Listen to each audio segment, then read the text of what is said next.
Good afternoon. Welcome to the Midday Mull for Friday, the 7th of October. With Robert Murray McShane, we continue to work our way through the book of the prophet Ezekiel, and today we read chapter 40. In it, he has a vision. He's taken in a vision to Jerusalem, and he sees the temple, and it's measured off, and it's quite a detailed vision. But I stumbled over the first verse, which is the following.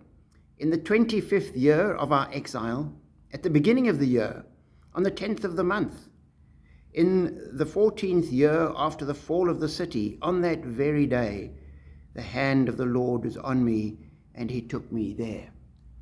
And so on that day, he was taken in a vision to the city of Jerusalem.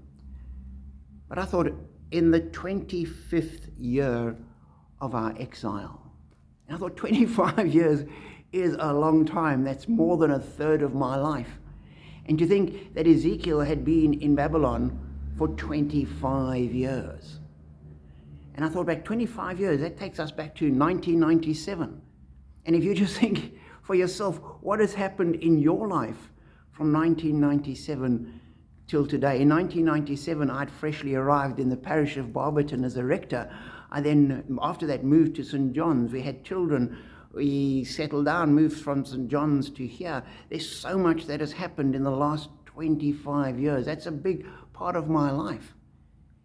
And the thought to have spent all that time in exile, that's a long time. And Ezekiel had kept faith and was encouraging everybody else to keep faith, despite the fact that it was 25 years. And for me, that is, on the one hand, it's a comfort that God's not rushed. Time may pass, and we might feel like things are just dragging on and on. But as we looked at yesterday, for God, 1,000 years is like a day. That's so it goes past in an instant. It's not a big time doesn't really count on that kind of scale. And on the second hand, just thinking that as life goes on, no matter where we are, over the years, year in and year out, God is with us.